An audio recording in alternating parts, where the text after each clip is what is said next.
Je suis avec Sihenna et Madame Khadija pour vous accompagner pour cette table ronde. J'espère que vous n'êtes pas trop fatigués et qu'on va commencer ces 2 heures qu'on va passer ensemble et on va échanger sur un aspect très important pour l'art gagné et compléter un peu le puzzle de ce congrès sur la coopération internationale pour le développement de l'écosystème de l'art gagné.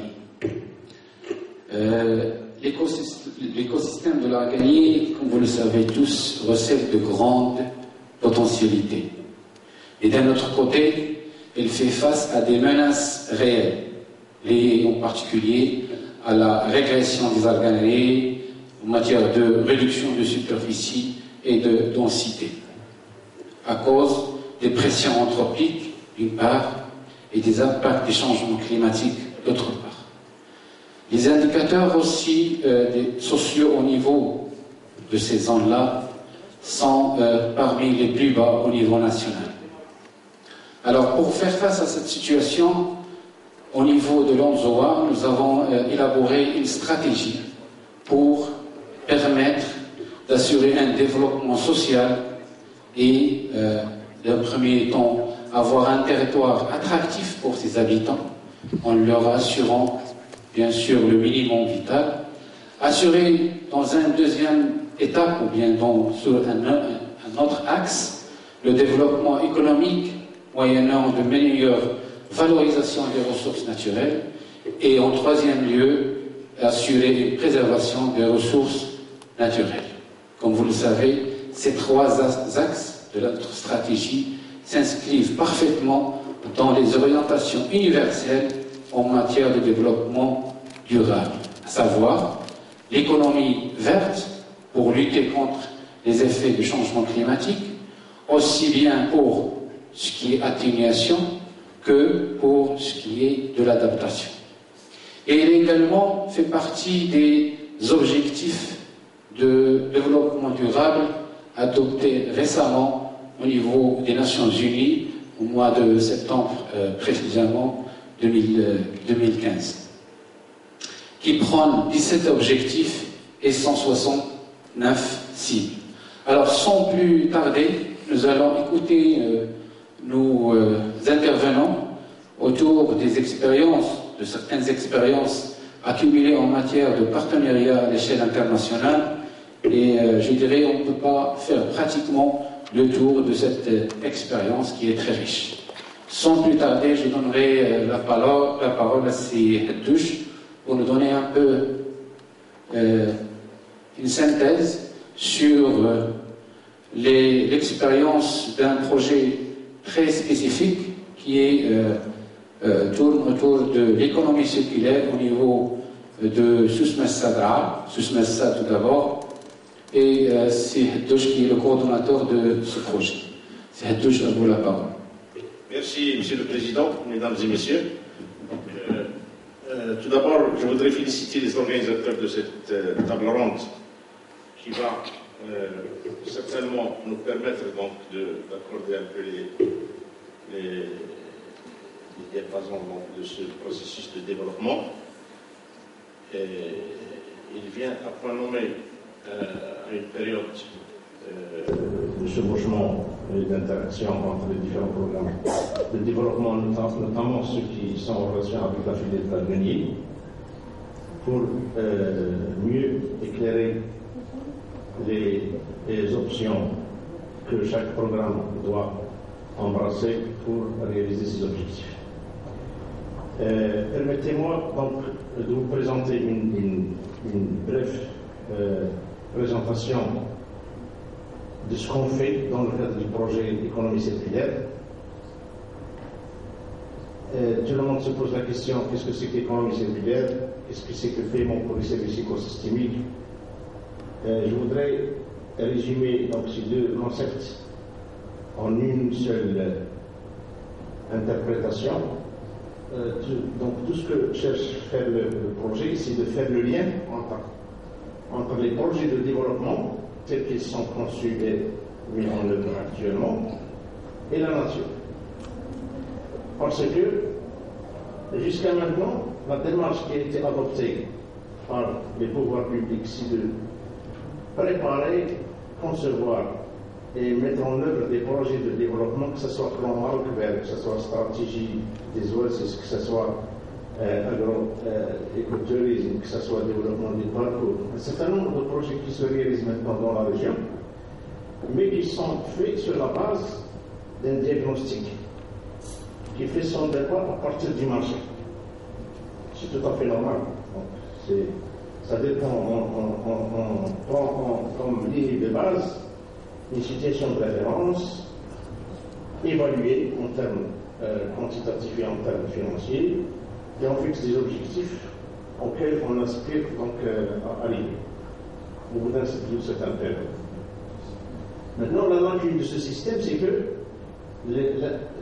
les services écosystémiques qui sont fournis par la nature et qui constituent en quelque sorte l'input principal de la survie de l'homme ne sont pas pris en considération ni dans les prises de décision, ni dans le modèle économique actuellement en vigueur. Et c'est ça c'est un constat au niveau international, pas uniquement au niveau de la région.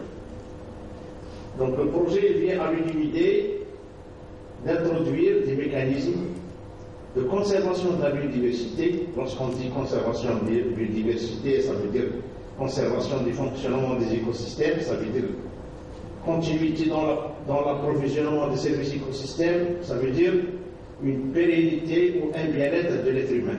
Ça, c'est le fonctionnement normal donc, des services écosystémiques et du bien-être de l'être humain dont tout le monde aspire. Donc. Maintenant, le projet, sa démarche, c'est que c'est un projet novateur qui a besoin d'un cadre institutionnel et juridique. Ça, c'est fondamental. Donc, il y a à peu près un mois, nous étions au Costa Rica.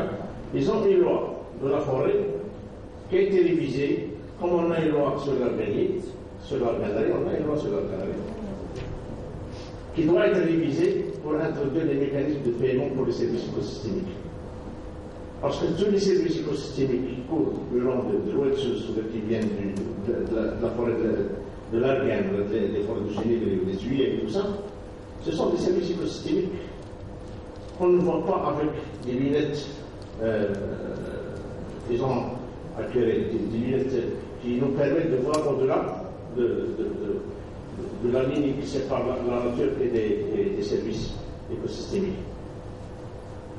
Donc, il nous faut un cadre institutionnel et juridique.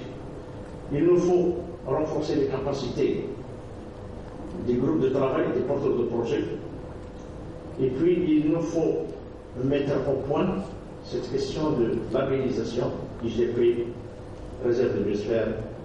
Tout à l'heure, il y avait donc un débat acharné sur cette question-là. Je pense qu'il faudrait mieux éclairer. D'ailleurs, ça fait plusieurs années qu'on discute de ça. Et jusqu'à maintenant, on n'a pas encore une vision claire sur ce qu'on va faire exactement.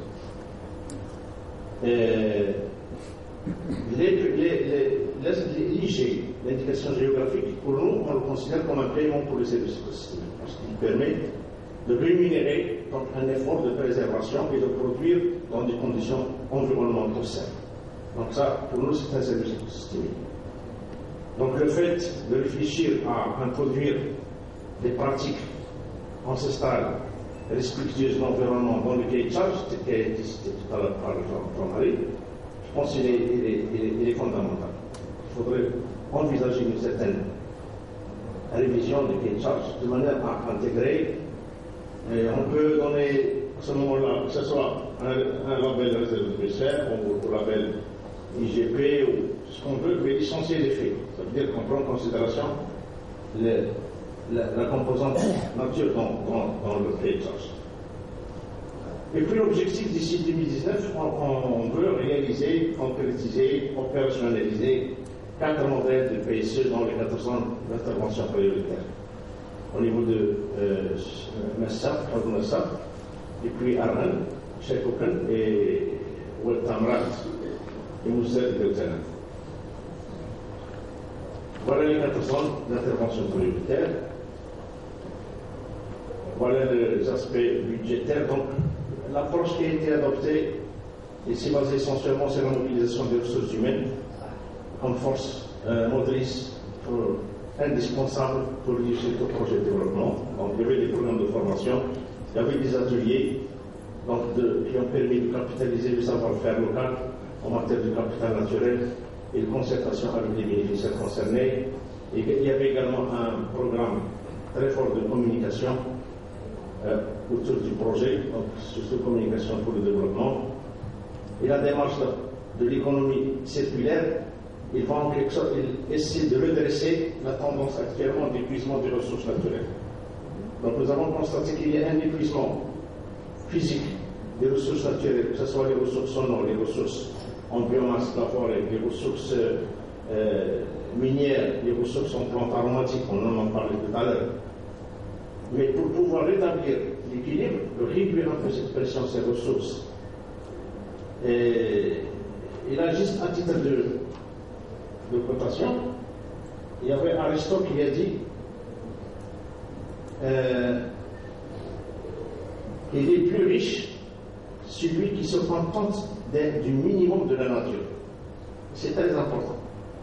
Ça veut dire qu'on doit vivre indépendamment de la nature.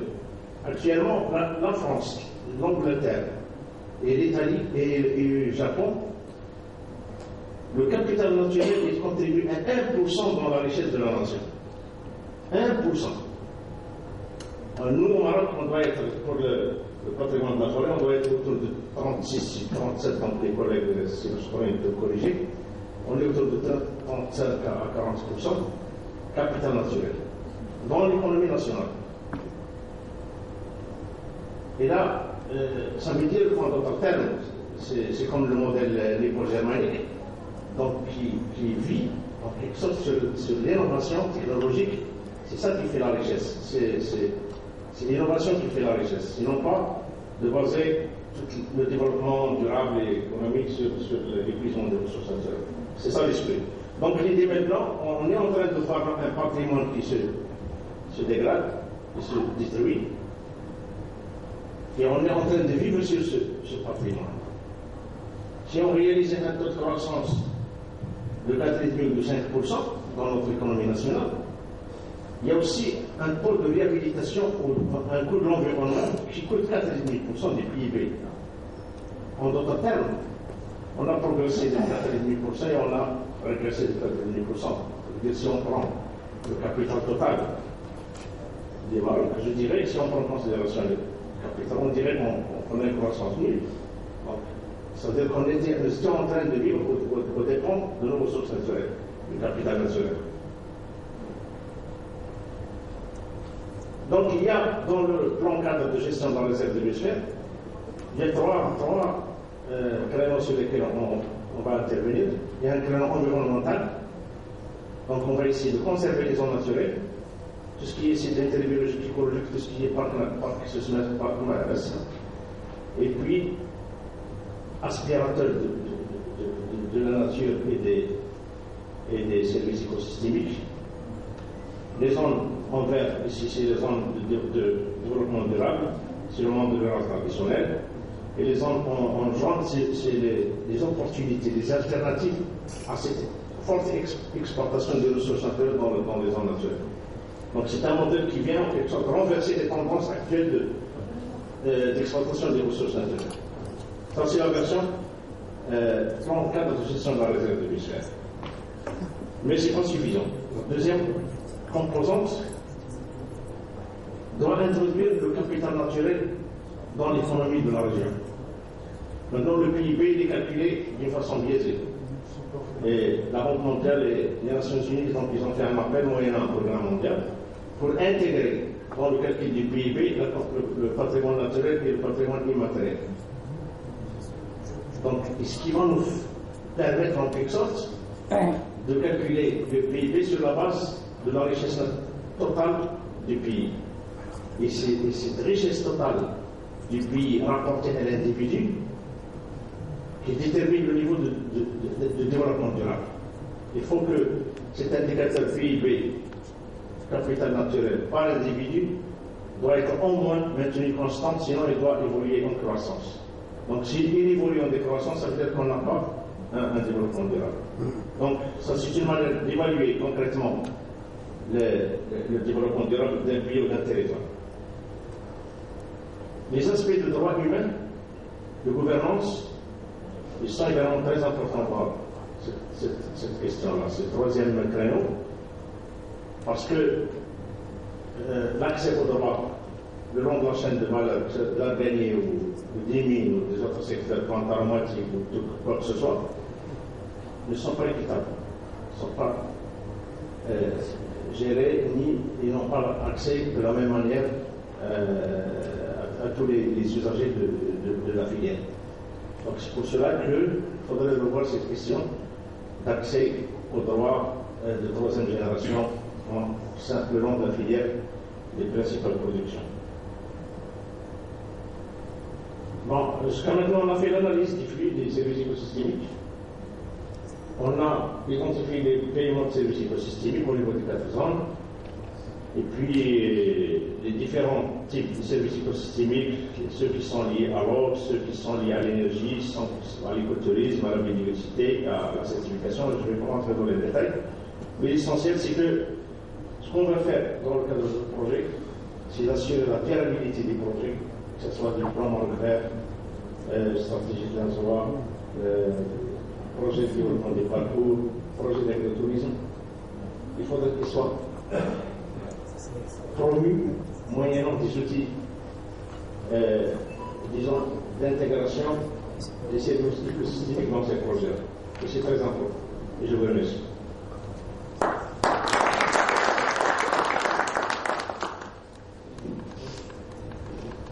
ميرسي بوكو سي حتوش.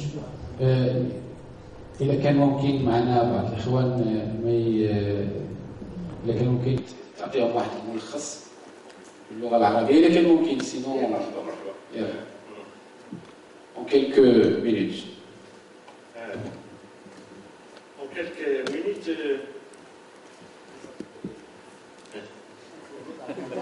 العربية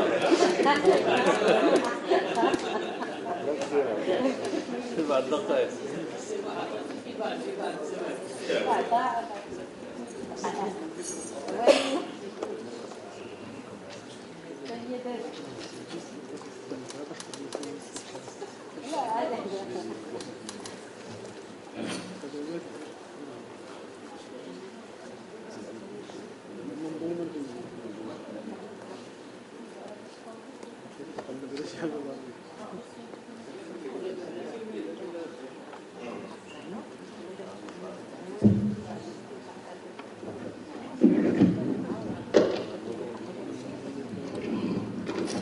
اللي كيتواجدوا يعني في لو سونتر ديال ليزاكتيفيتي ويعني كل واحد خصو يتعامل على هذا الاساس باش يحافظ عليهم. على اي يمكن السي محمد نرجع لك من بعد باش تعطينا شي ملخص باللغه العربيه. Alors sans plus tarder, je donnerai la parole et nous passons au deuxième exposé concernant le projet d'accès au marché pour les produits agricoles des terroirs en pâte. C'est un projet qui est en cours de réalisation entre le NIDI, l'ADA et l'Anzoa. Et j'appelle Célares pour nous faire une petite présentation de ce projet. Je lui demande également soit de faire des phrases en arabe et soit d'aider un petit peu pour que les gens puissent comprendre.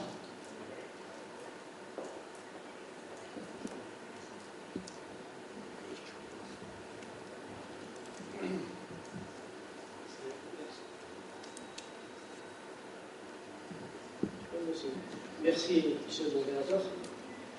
Tout d'abord, qu'il me soit permis de faire un petit recul en arrière, sachant que nous sommes en train de traiter de la coopération, et je présume la coopération internationale au centre de l'intérêt de cette table ronde.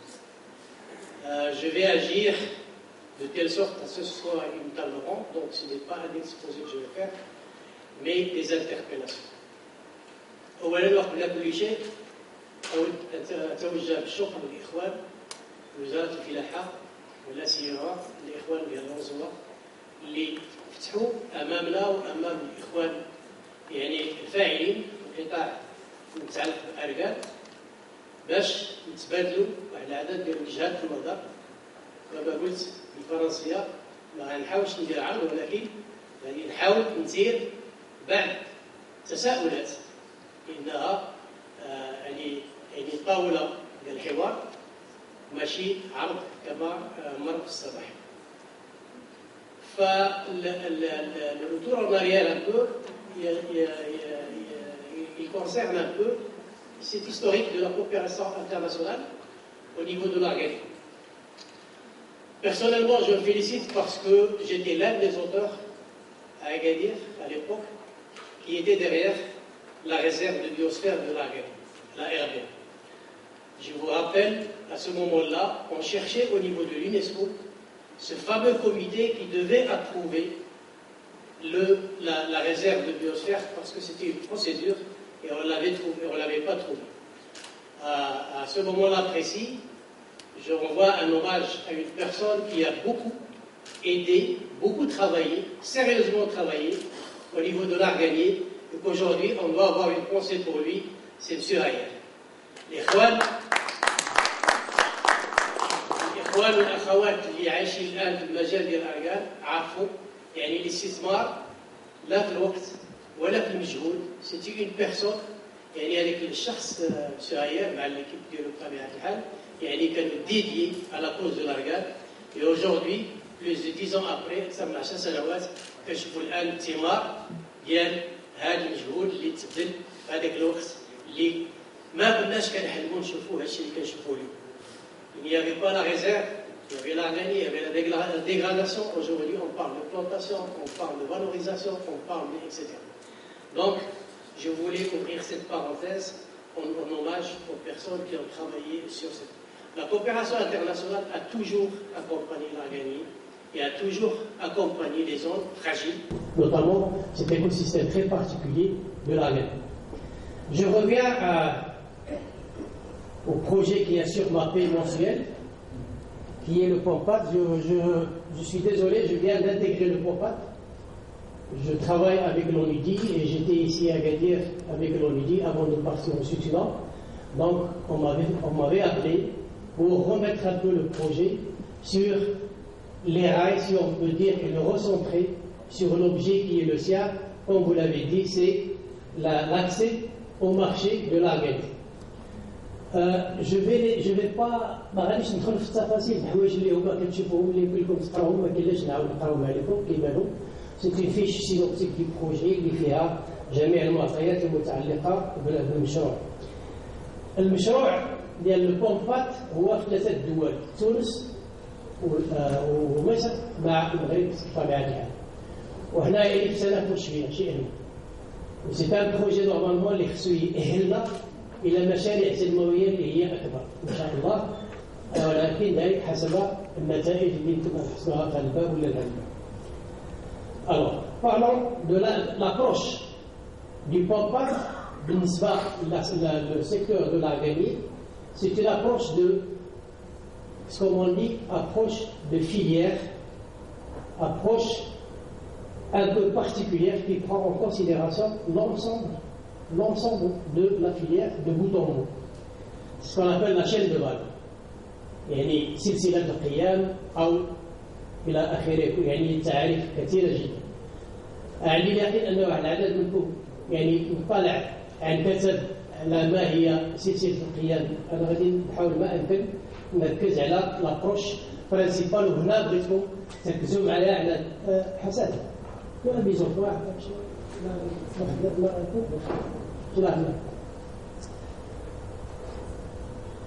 الأركان كيبدا يعني على باز قلنا لي زايرونغا ذوي الحقوق والمجال الحيوي الآن اللي أصبح يعني مجال معترف به دوليا ووطنيا، اللي خصنا دائما ناخذ بعين الاعتبار أنه كاين واحد الساكنة مهمة جدا اللي كتواجد به اللي هي 3.8 مليون حسب ما ورد في الوثائق. لا أتحمل مسؤولية هذا الرقم هذا، ولكن يعني لا ريزيرف دو بيوسفير هي يعني هاد لابروش كتعترف بحقوق لي دروا des ayants droit, c'est-à-dire de toute la population qui vit dans la réserve de biosphère, à des niveaux différenciés, à avoir l'approche de la réserve de biosphère.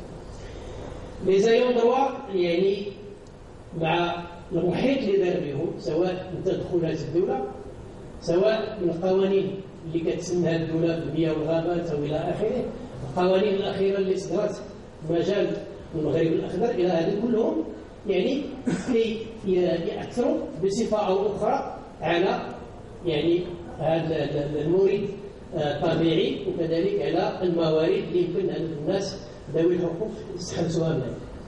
العلاقة اللي عندهم في المرحلة الأولى كتبدا أنه هذا كفياش اللي كيتباع اون طونك ماتير بروميير لواحد العدد ديال الفاعلين داخل يعني الإطار ديال المجال، ولا ربما إذا تعدى المجال الحيوي ديال الأركان كيبقى دائما على الصعيد الوطني. شكون كنلقاو واحد العدد التعاونيات وسيستيم كوبيراتيف أو جلوبال بما فيهم التعاونيات اللي منظمين وبما فيهم التعاونيات اللي مازالين منفردين بنفسهم.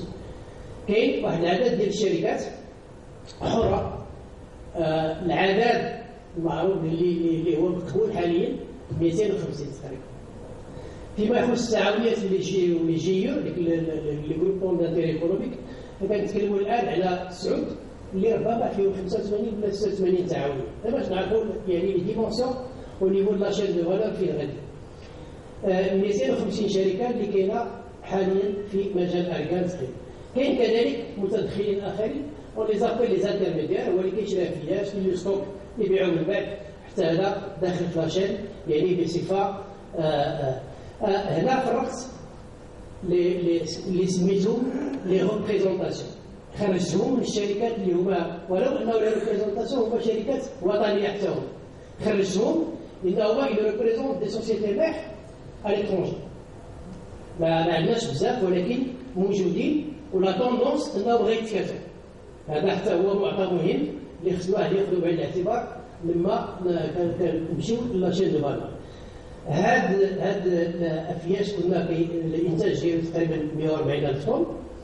لما كيتباع لهاد الاخوان هاد كلهم هاد العاملين اش كيديروا به؟ الزيت بطبيعه الحال هي المرحله الثانيه اللي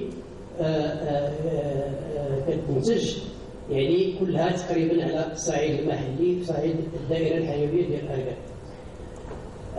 مع كامل الاسف شكون كنلقاو الناس اللي هاد مع من كيتعاملوا هاد السلسله الاولى مع من كتعامل على الصعيد الخارجي اما مع شركات اللي هي كتثمن المنتوج 90% كتمشي اون فراك.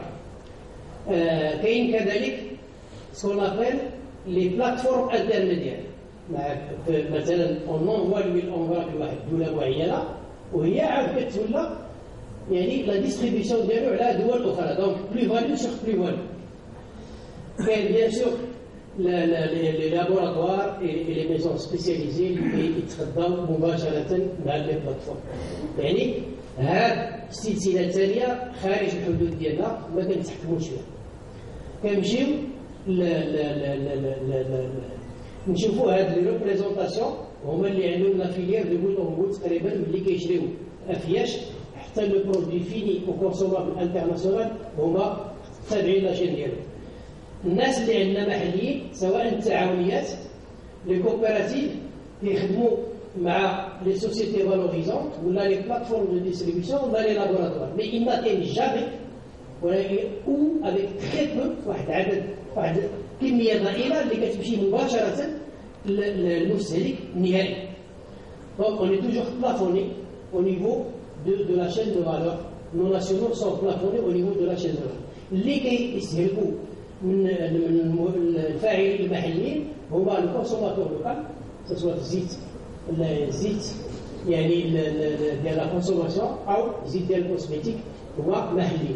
عندنا واحد المشكل حاصل كاين 4000 طن اللي هي كتنتج ديال الزيت. لما كنمشيو لمستوى التصدير كنلقاو يلاه 1000 طن يعني 3000 طن المصير ديالها خصو يتحدد ويتعرف فين كتمشي شنو كيستهلك محليا ولا شنو كيمشي للجهات الاخرى. هذا هو من بين المسائل اللي المشروع كيهتم بها الحالي. الى تبين المعنى ديال هذا لاشارت، هذا غير لا توال دو فون، سي اونيكمون لا توال دو فون ديال لا شين دو فالور. هذه يدخلوا فيها العدد المتدخلين كما قلت، لي ليجيسلاسيون لوكال، لي انترفونون ناسيونال اكسيتيرا. هنا بغيت نشير واحد 3 النقط اساسيه اللي بغيت الاخوان الفاعلين في القطاع اللي ينتبهوا لهم مزيان. جي في اون ريبريزونطون ديال لي زيكسبلوطاسيون، واحد يعني شحال تصدير ديال اركان وصلت تبارك الله ل 2014 يعني تقريبا 1000 طن. هادشي اللي كنهضروا عليه، كنهضروا على الزيت دابا 1000 طن، قلنا 3000 ما كاينش. الدول اللي كتستقبل هذا المنتوج، فرنسا تقريبا عندها يعني 70% الى هنا. باش قلت لكم كاين ديك لا بلاتفورم انترميديير دو ديستريبيسيون. فرنسا ماشي كتستهلك 70% من الاركان ديالنا، ولكن كتستعمل 70% من الاركان بور لو ديستريبيي للدول الاخرى. قبيله عطيتكم بابين التعاونيات والشركات. خدينا واحد فتره من 2008 ل 2013 ولا 14 يعني 6 سنين. لاحظنا واحد الشيء غريب، التعاونيات كانوا في 2008 كيشكلوا 80% من الصادرات اللي كيصدروا هما مباشره، كيصدروا ماشي كيصدروا مباشره 80%. حاليا نزلوا لواحد المستوى ديال 15%. هنا تساؤل، والاخوان كيعرفوا لي ريزون علاش. اولا القطاع الحر نما بطبيعه الحال، وهذا سي نورمال. ثانيا القطاع الحر ما عندوش نفس الميكانيزمات كالتعاونيات، لا في الاداره لا في التسيير، لا يعني في المستوى ديال الولوج الى الاسواق الى اخره. واش هذا الانخفاض سيستمر؟ الله اعلم. هذا من ضمن يعني المشاكل اللي خصنا نهتموا بها حاليا. رجع للقضيه ديال الشركات. الشركات قلت كاين 205. الكل كيعرف انه حنا ما اون في لو فيرتيك دو بيرسون، ولكن هادو معطيات ديال السوق اللي هما يعني رسميين، لي ستاتستيك رسميين. شركه واحده كتسبب 50%، هذا معروف. وي d'accord. Je ferai le résumé en français si tu veux. La majorité, je crois ici, c'est les démocratiques un peu. Hein. Jean-Marie, je suis désolé aussi. Je ferai des... je résumerai l'essentiel, je ne passerai pas sur silence. Il y a une شركة كدير 50%، و10 الشركات الأولى اللي هما يعني عندهم لو بلو غران شيفر دافير في الاكسبور كلهم 10 يلاه كيديروا 30%. يعني هنا ça vous donne l'atomisation, la nébulisation du tissu productif et commercial اللي عندنا هنا في المستوى ديالنا على المغرب، وما يمكنناش نولجوا بهذا المستوى هذا يعني السوق اللي كما مستغلينها الاخوان الاخرين. En résumé, j'ai développé tout à l'heure la charte, le fond de la charte de la chaîne de valeur, toutes les connexions organiques qui existent entre les producteurs principaux, les ayants droit, et les différentes connexions qui existent entre les différents étages jusqu'au consommateur final, avec les niveaux de production, les niveaux d'élaboration et les niveaux de déperdition aussi. Je crois que c'est là où toute la philosophie actuelle de l'intervention étatique et du privé doit se situer. Je pense que c'est ça que je peux qui va être partagé avec tout le monde, et on est prêt à l'expliquer davantage à tout intervenant. Ici, c'est juste des évolutions de production avec les pays destinataires. Et comme j'ai spécifié qu'au niveau des pays destinataires, il y a des pays qui reçoivent de l'huile d'argan, mais pour ne pas le valoriser, la valoriser sur place, mais pour en faire aussi une diffusion, une distribution. Donc, c'est une plus-value, c'est une délocalisation d'une plus-value. Et ça, ce qui nous intéresse le plus à ce jour. Bon, le Compact a fait une petite étude. C'est là une دراسة خفيفة الانترنت. شفنا الانترنت عبر العالم شنو هو أرقام، شنو أرقام كيتباع، شحال الثمن ديالو، شنو هما لي مارك اللي كاينين إلى آخره. ما غاديش نقول لكم واحد 900 مارك on a trouvé جو ريزوم هاد المعلومات كلها موجوده يعني راه الاخوان كلهم اللي عندهم اهتمام بها نعطيوها لهم، ولكن غادي نمشي للخلاصه ديالها. الخلاصه ديالها هي لما كنصدروا حنا واحد لتر ديال الاركان كنصدروه ب 200 درهم معدله، كاين 180 كاين 250 الى اخره. كان 100 لتر كنصدروه ب 200 درهم. اللي لقينا حنا في الانترنت المعدل 116 اورو فاصله 75 اللتر الواحد. ما نساو هذا الارقام، ما نساو ما تعقلوش عليهم.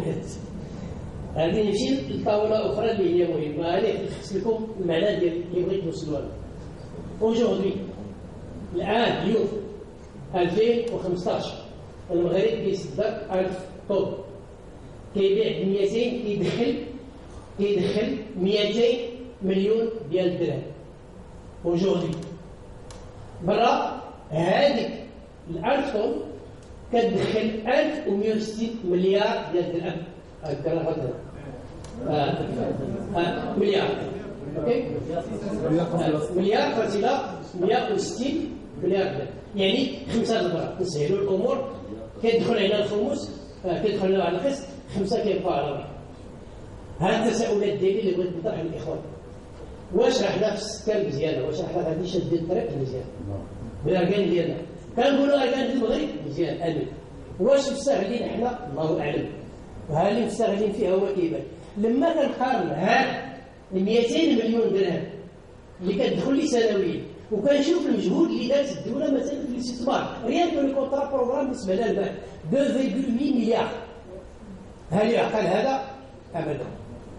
خصنا نراجعوا نفوسنا ونشوفوا فين خصنا نستثمروا الدرهم ديالنا في المغرب باش نردوا على هاد 5 ديال الاجزاء على الاقل، ردهم هنا ويستافدوا فيهم المواطنين ويستافدوا فيهم الفاعلين ديالنا هنا في المنطقه اولا وعلى الصعيد الوطني ثانيا. وجو بونس سي دي انتربيلاسيون كو جو فولي فير. هنا هنا بغيت يعني النقاش يكون ان شاء الله امن. Je reviens pour traduire juste rapidement. On a fait une étude très simpliste, on a compris. Monsieur, ça va? Vous y êtes? Je suis compris en arabe. Ah d'accord, c'est bon. Ah ben voilà, on est en train de... Quelle doit être notre préoccupation aujourd'hui? Est-ce que la question des coopératives, la question des sociétés, des petites sociétés aussi, on ne peut pas permettre à ces sociétés, ils ne peuvent pas conquérir le marché international, c'est impossible.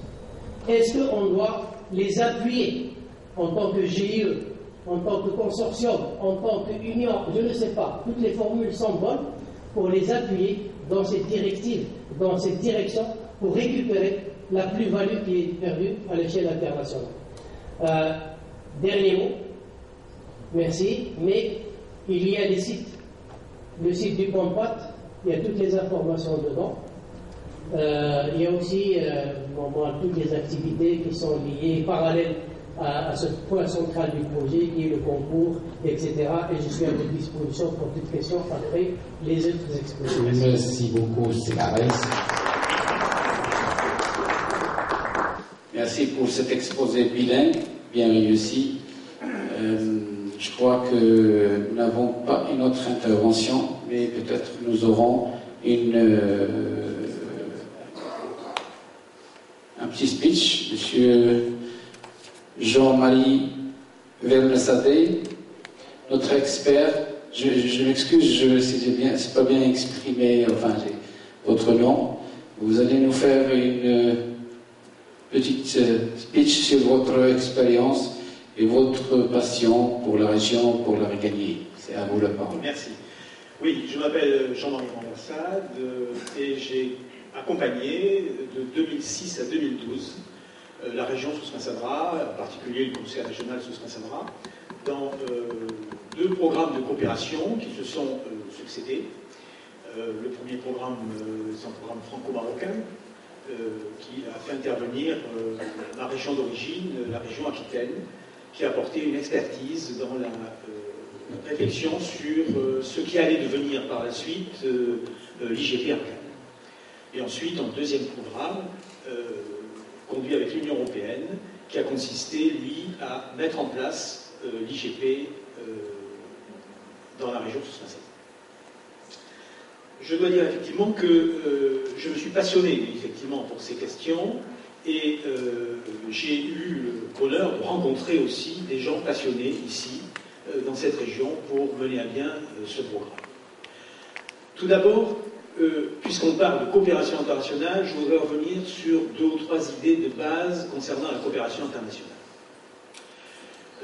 J'ai eu la chance de conduire ces programmes dans un contexte tout à fait particulier et tout à fait nouveau, puisque le premier programme franco-marocain était intitulé « Programme d'appui à la décentralisation au Maroc ». Et pour une des premières fois, la maîtrise d'ouvrage était assurée par la collectivité régionale marocaine, ce qui est très important. De nombreux programmes de coopération avaient été conduits dans le passé, mais souvent la maîtrise d'ouvrage était tenue par l'organisme international qui assurait la maîtrise. Là, la maîtrise d'ouvrage était locale. Elle a permis, dans un travail extrêmement productif de participation, de ce qu'on dirait maintenant de participatif, d'amener les différentes personnes concernées par ce projet à travailler ensemble pendant près de 6 ans. La période 2006-2008 a été consacrée à la forme de la sensibilisation, la formation, et ensuite l'élaboration du cahier des charges de l'IGP. Les représentants des coopératives, en particulier, mais aussi d'entreprises, ont longuement participé à des ateliers qui leur ont permis d'acquérir les principes de ce qui allait devenir leur cahier des charges opérationnel.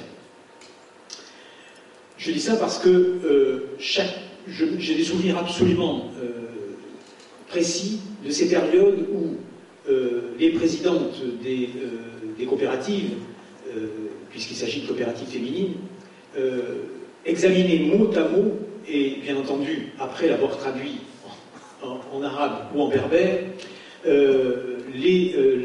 le sens exact de ces mots pour les introduire dans le cahier des charges.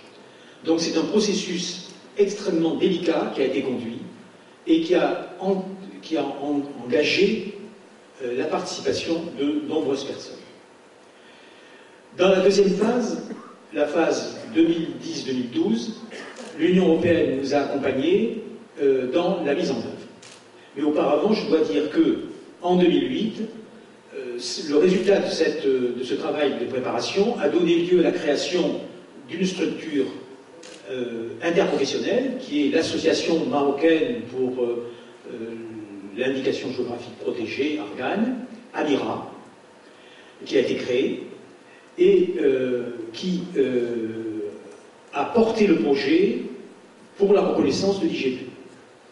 Dans le même temps, le ministère de l'Agriculture a mis en place au niveau national un cadre juridique et réglementaire pour installer l'IGP au Maroc, pour installer les signes distinctifs et d'origine au Maroc, de qualité, j'oublie de qualité. Le Maroc dispose maintenant d'un cadre juridique structuré qui codifie l'ensemble des dispositions et également un processus qui a été conduit par le ministère du Commerce et de l'Industrie consistant à mettre en place la normalisation et l'accréditation des organismes certificateurs au Maroc. C'est un détail très important. Pendant de nombreuses années, le Maroc a été dépendant d'organismes certificateurs internationaux, en particulier pour le bio, mais aussi dans d'autres domaines. Il faisait bien entendu payer le tarif international. Dans la mesure où le Maroc dispose de son propre dispositif, il acquiert la possibilité d'agréer ses certificateurs qui seront reconnus au niveau international et permettront de pénétrer le marché, de passer la barrière des pays de l'Union européenne en particulier, mais aussi d'autres pays comme les États-Unis ou le Japon, à partir de la normalisation au nom international. Ces choix ont été volontairement faits au sein de la structure Amira, délibérés, organisés au sein de la structure d'Amira, et ont porté ces propositions au niveau du ministère de l'Agriculture et des autorités marocaines. Le principe même du cahier des charges de l'IGP est relativement simple. Il part du constat qui vient d'être fait précédemment sur la chaîne des valeurs. À partir du début des années 2000, les exportations se sont mis à croître.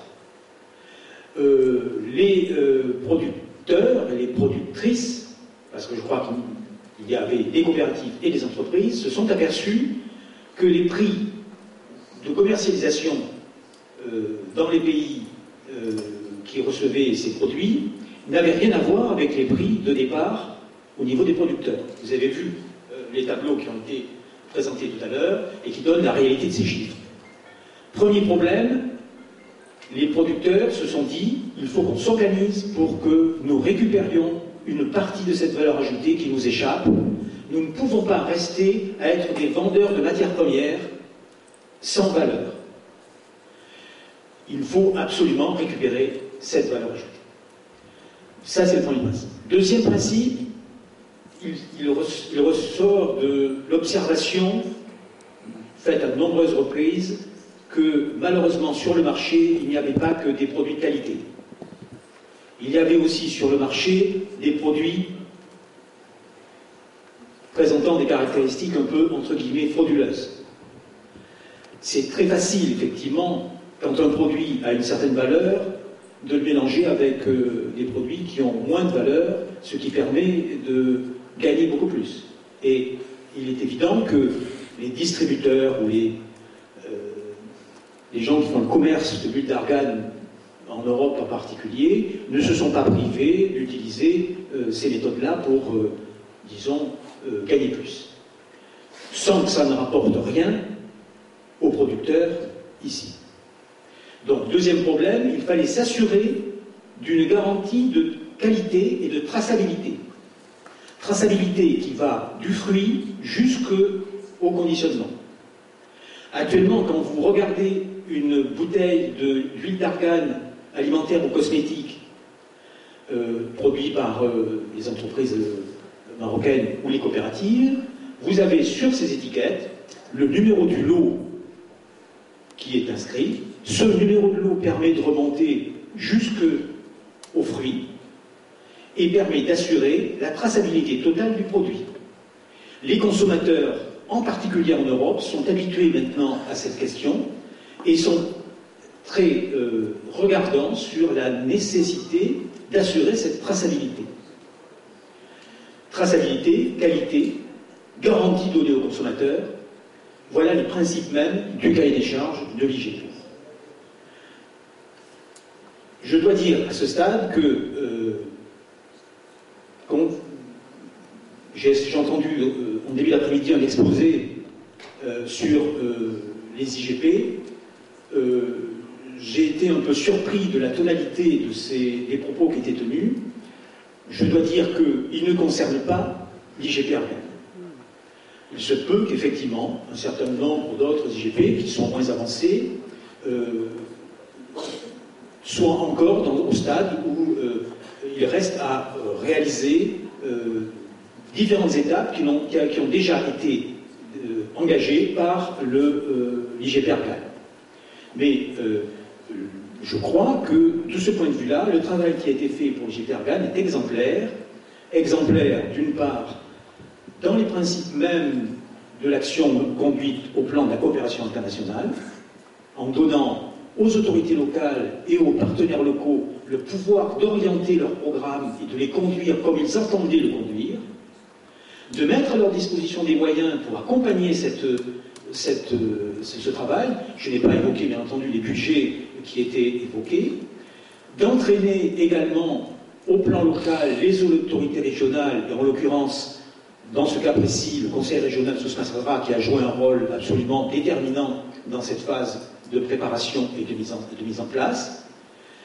Je dois dire d'ailleurs qu'il est absolument exemplaire de voir qu'à partir du moment où l'IGP a été mis en place et a atteint son régime de croisière, les élus politiques se sont retirés du conseil d'administration d'Amira, qui est devenu la structure qui assure la responsabilité de gérer l'IGP pour l'avenir. Voilà, je ne vais pas prolonger plus longtemps, je me tiens à votre disposition pour vous apporter des précisions. Comme l'a fait mon ami précédemment, vous avez sur le site d'Amira la possibilité de retrouver en détail le cahier des charges qui est accessible, ainsi que toutes les informations concernant l'IGP et la façon dont elle a été mise en place et dont elle fonctionne actuellement. Merci beaucoup, M. Jean-Marie. Merci beaucoup pour ce témoignage très important qui a accompagné la mise en place de l'IGP de la Guinée. Peut-être pour commencer le débat et donner la parole à la salle, je commence et j'appelle Si Bourhim pour éclairer Si Bourhim, le président de Fimargan, qui va nous faire part d'un petit discours, peut-être en arabe pour équilibrer celui de M. Jean-Marie en français.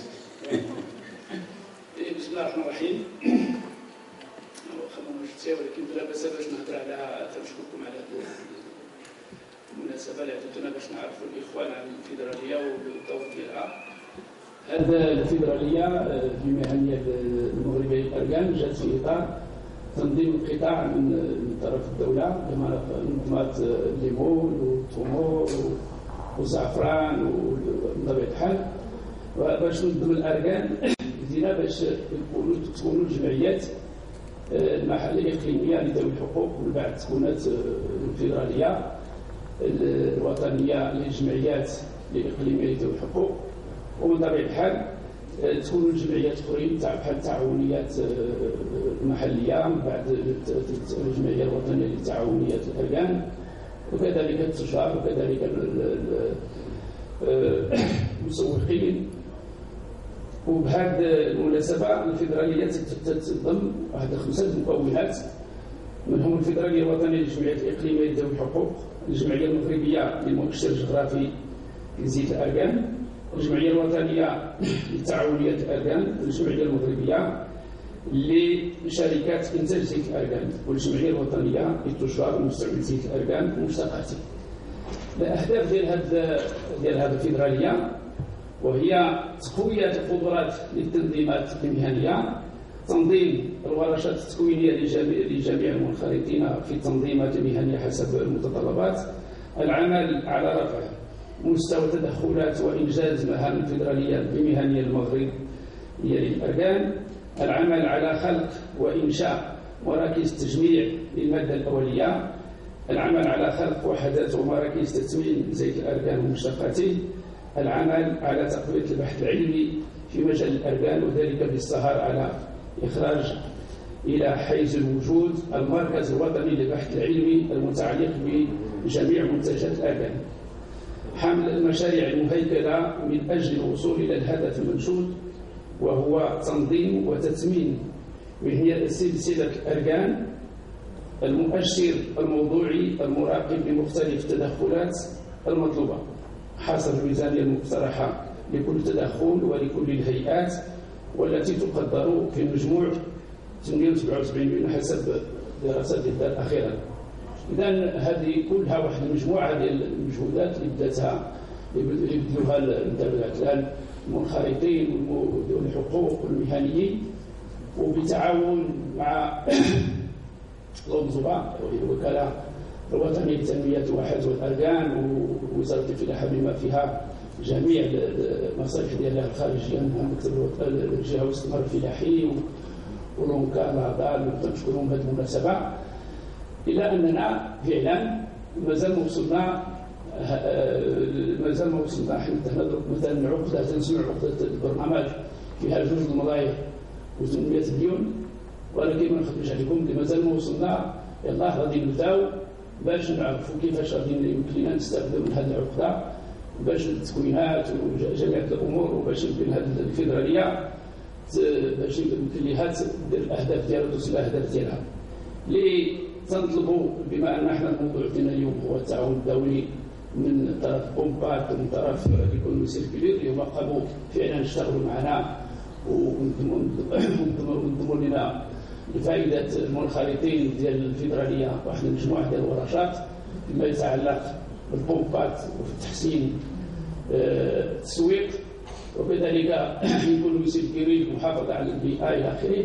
احنا اليوم محتاجين لهاد المؤسسات اكثر من الذي قبل، لاننا حنا خصنا ندوزو دوزيام ايتاب، المرحله الثانيه وهي المهنه، وهي نشتغلوا لان كما قالوا الناس يسبقونا المغرب مازال تيستافد منه، مثلا ما تستافدوش كما خصنا نستافدوا منه، لان الان باقي الاركان تيمشي بالبراك، باقي الافياش تيتباع بقل الثمن، وخاصه المراه اللي هي مثلا تشتغل بهذه الاركان بهذه الافياش راه ما تاخذ من والو، لان كاين اولا بعد بدءا من الافياش كاين الوسطاء اللي الناس انا درت واحد العدد ديال الجبال وكونا جمعيات وتعاونيات، والعائلات تيتشكاو لانهم عندهم مشكل. داكشي علاش دروك حنا فكرنا باش نديروا واحد مركز التجميع، لان المراه الجبليه تمشي عندها واحد الوسيط ولا واحد العطار تتخرجوا عبره ولا 2 ديال الافياش تعطيها 2 قلب سكر ولا قلب وباقي داتاي وصافي، وهي بالنسبه لها مسكينه راه قضت الغرض ديال وليداتها، لان الاغراض ديال الجبال تعرفوا بلي الرجال تيكونوا خارجين على الدوار تيشتغلوا نعيشوا، حنا تنعيشوا الواقع تيعيشوا في المدينه. اذا هنا خصنا حنا باش هذا الهدف ديالنا هو تكوين التعاونيات، وباش نحدوا ولا نقصوا ولا هذوك الوسطاء باش يمكن الجميع يستافد، وتنطلبوا من هذا لا في البامبات ولا في الايكونومي باش بطبيعه الحال نمشيو بعيد باش ننظموا وباش الجميع يستافدوا. السلام عليكم. شكرا سيد الرئيس. فعلا هذه المشاريع هي في حاجه لكم وانتم في حاجه لها، وخصكم تخدموا ان شاء الله يد في يد. Merci Monsieur le Président. Avant de passer une deuxième fois à la salle, je donne la parole à telle كلمة السي علي قيوح رئيس الغرفة الفلاحية لجهة سوسمة السدرعة. يشرفنا المغرب، نشكر الأساتذة الأجلاء اللي كنعرف. سيدي بشري كان واحد بشري معايا ما عرفتوش من العائلة ديالو ولا وانا هذاك سياسي، انت محرر سياسي. إذا كنشكر السيد الكومينير ديالنا ديال البيئة والغابات اللي داز عندنا هنايا وتهلا فينا شويه في البروسيات الفلاحه.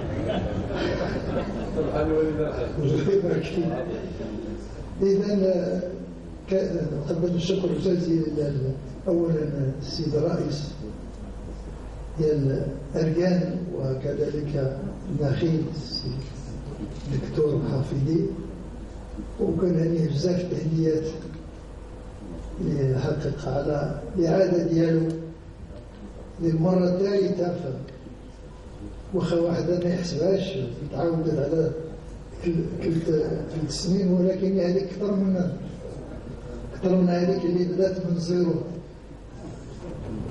ولهذا الحمد لله الشيء الاختيار كان صائب في هذه المؤسسة هذه،